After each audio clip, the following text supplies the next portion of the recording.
Hi, Mark. I'm Clara. I'm a freshman. My student number is S05411019. Today, the title is Ella El Khani. What's it like to be a parent in a war zone? Worldwide, over 1.5 billion people experience armed conflict. In response, people are forced to flee their country, leaving over 15 million refugees. Children, without a doubt, are the most innocent and vulnerable victims, but not just from the obvious physical dangers, but from the often unspoken effects that wars have on their families. The experiences of war leave children at a real high risk of their development of emotional and behavioral problems. Children, as we can only imagine, will feel worried, threatened, and at risks. But there is a good news. The quality of care that children receive in their families can have a more significant effect on their well-being than from the actual experiences of war that they have been exposed to. So actually, children can be protected by warm, secure parenting during and after conflict. In 2011, I was a first-year PhD student in the University of Manchester School of Psychological Sciences. Like many of you are, I watched the crisis in Syria unfold in front of me on the TV. My family is originally from Syria, and very early on, I lost several family members in really horrifying ways. I'd sit and I'd rather with my families than watch the TV. We've all seen those scenes. Bombs destroying buildings, chaos, destruction, and people screaming and running. It was always the people screaming and running that really got me the most, especially those terrified-looking children. I was a mother to two young, typically inquisitive children. They were 5 and 6 then, at an age where they typically asked lots of questions and expected real, convincing answers. So I began to wonder what it might be like to parent my children in a war zone and a refugee camp. Would my children trench? Would my daughter's bright, happy eyes lose their shine? Would my son's really relaxed and carefree nature become fearful and withdrawn? How could I cope? Would I change? As psychologists and parent trainers, we know that arming parents with skills in caring for their children can have a huge effect on their well-being, and we can call this parent training. The question I had was, could parent training programs be useful for families while they were still in war zones or refugee camps? Could we reach them with advice or training that would help them through these struggles? So I approached my PhD supervisor, Professor Rachel Cullum, with the idea of using my academic skills to make some change in the world. I wasn't quite sure what exactly I wanted to do, so she listened carefully and patiently, and then to my joy she said, "If that's what you want to do, and it means so much to you, then let's do it. Let's find ways to see if parent programs can be useful for families in these contexts." So for the past 5 years, myself and colleagues, Professor Callum and Dr. Kim Cartwright, have been working on ways to support families and have experienced wars and displacement. Now, to know how to help families that have been through conflict support their children, the first step must obviously to be ask them what they're struggling with, right? I mean, it seems obvious, but it's often those that are the most vulnerable that we're trying to support that would actually don't ask. How many times have we just assumed we know exactly the right thing that's going to help someone or something without actually asking them first? So, I traveled to refugee camps in Syria and in Turkey, and I sat with families, and I listened.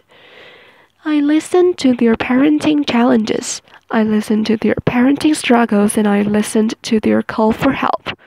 And sometimes there was just pause, as all I should do was hold hands with them and join them in silent crying and prayer. They told me about their struggles. They told me about the harsh refugee camp conditions that made it hard to focus on anything but practical chores like collecting clean water. They told me how they watched their children withdraw, the sadness, depression, anger, bedwetting, thumb sucking, fear of loud noises, fear of nightmares, terrifying nightmares. These families had been through that we had been watching on the TV. The mothers, almost half of them, were now widows of war, or didn't even know if their husbands were dead or alive. Described how they feel they were coping so badly. They watched their children change and they had no idea how to help them. They didn't know how to answer their children's questions.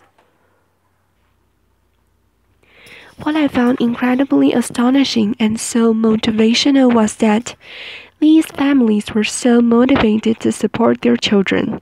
Despite all these challenges they faced, they were trying to help their children. They were making attempts at seeking support from NGO workers, from refugee camp teachers, professional medics, other parents. One mother I met had only been in a camp for 4 days and had already made 2 attempts at seeking support for her 8-year-old daughter who was having terrifying nightmares. But sadly, these attempts are almost always useless. Refugee camp doctors, when available, are almost always too busy or don't have the knowledge or the time or basic parenting support. Refugee camp teachers and other parents are just like them, part of a new refugee community who's struggling with the new needs. So then we began to think, how could we help these families? The families were struggling with things much bigger than they could cope with. The Syrian crisis made it clear how incredibly impossible it would be to reach families on an individual level. How else could I help them? How would we reach families at a population level and low cost in these terrifying times? After hours of speaking to NGO workers, one suggested a fantastic, innovative idea of distributing parenting information, leaflets via bread wrappers that were being delivered to family in a conflict zone in Syria by humanitarian workers. So that's what we need.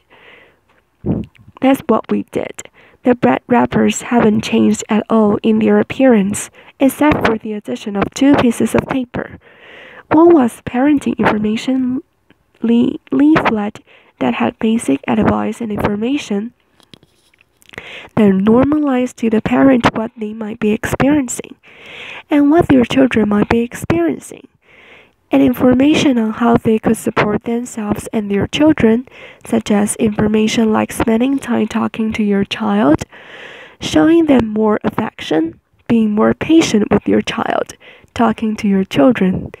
The other piece of paper was a feedback questionnaire, and of course, there was a pen.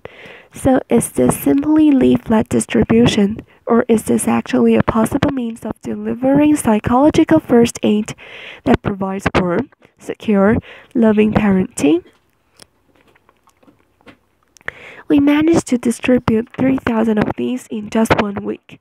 What was incredible was we had a 60% response rate. 60% of the 3,000 families responded. I don't know how many researchers we have here today, but that kind of response rate is fantastic. To have that in Manchester would be a huge achievement. Left alone in conflict zone in Syria, really highlighting how important these kinds of messages were to families. I remember how excited and eager we were for the return of the questionnaires. The families had left hundreds of messages, most incredibly positive and encouraging. But my favorite has got to be, "Thank you for not forgetting about us and our children." This really illustrates the potential means of the delivery of psychological first aid to families, and the return of feedback too. Just imagine replicating this use other means such as the baby milk distribution, or female hygiene kits, or even food baskets. But let's bring this closer to home, because the refugee crisis is one that is having an effect on every single of us. We bombard with images daily of statistics and of photos, and that's not surprising, because by last month, over 1 million refugees have reached Europe. 1 million. Refugees are joining our communities. They are becoming our neighbors. Their children are attending our children's schools. So we've adapted in areas with a really high refugee influx. For example, the Swedish healthcare uploaded it onto their website, and within the first 45 minutes, it was downloaded 343 times, really highlighting how important it is for volunteers, practitioners, and other parents to have open access, psychological first aid messages. In 2013, I was sitting on the cold, hard floor of a refugee camp tent with mothers sitting around me as I was conducting a focus group. Across from me stood an elderly lady with what seemed to be a 13-year-old girl lying beside her, with her head on the elderly lady's knees. The girl stayed quiet throughout the focus group, not talking at all, with her knees curled up against her chest. Towards the end of the focus group, and as I was thanking the mothers for their time, the elderly lady looked at me while pointed at the young girl and said to me, "Can you help us with?" Not quite sure what she expected me to do. I looked at the young girl and smiled, and in Arabic I said, "Salam alaikum, Shizmak. What's your name?" She looked at me really confused and unengaged, and then she said, "Halu." Halu is the pet's name for the Arabic female name, Hala, and is only used to refer to really young girls. At that point, I realized that actually Hala was probably much older than 13. It turns out Hala was a 25-year-old mother to 3 young children. Hala had been a confident, bright, bubbly, loving, caring mother to her children, but the war had changed all of that. She had lived through bombs being dropped in her town. She had lived through explosions. When fighter jets were flying around their building, dropping bombs, her children would be screaming, terrified from the noise. Hala would frantically grab pillows and cover her children's ears to block out the noise, all the while screaming herself. When she reached the refugee camp and she knew they were finally in some kind of safety, she completely withdrew to acting like her old childhood self. She completely rejected her family, her children, her husband. Hala simply could no longer cope. This is a parenting struggle with a really tough ending, but sadly, it's not uncommon. Those who experience armed conflict and displacement will face serious emotional struggles, and that's something we can all relate to. If you have been through a devastating time in your life, if you have lost someone or something you really care about, how would you continue to cope? Would you still be able to care for yourself and for your family? Given that the first years of child's life are crucial for healthy physical and emotional development, and that 1.5 billion people are experiencing armed conflict, many of whom are now joining our communities, We cannot afford to turn a blind eye to the needs of those who are experiencing war and displacement. We must prioritize these families' needs, both these who are internally displaced and those who are refugees worldwide.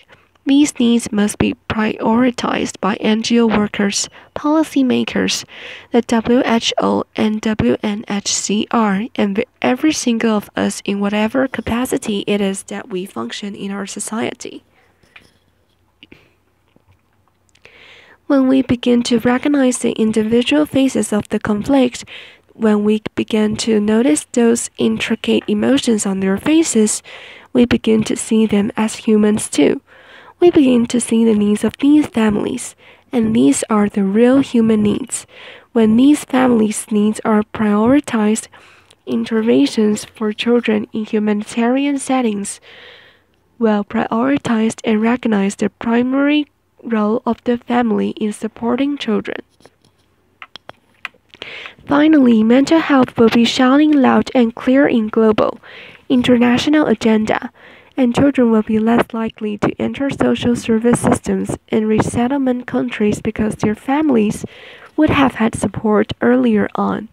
And we will be more open-minded, more welcoming, more caring, and more trusting to those who are joining our communities. We need to stop wars. We need to build a world where children can dream of plans, dropping gifts and not bombs. Until we stop armed conflicts raging throughout the world, families will continue to displace, leaving children vulnerable. But by improving parenting and caregiver support, it may be possible to weaken the links between war and psychological difficulties in children and their families. Thank you. Applause. Sorry, Mark, I got a cold, so my voice is not that good. Thank you for your listening.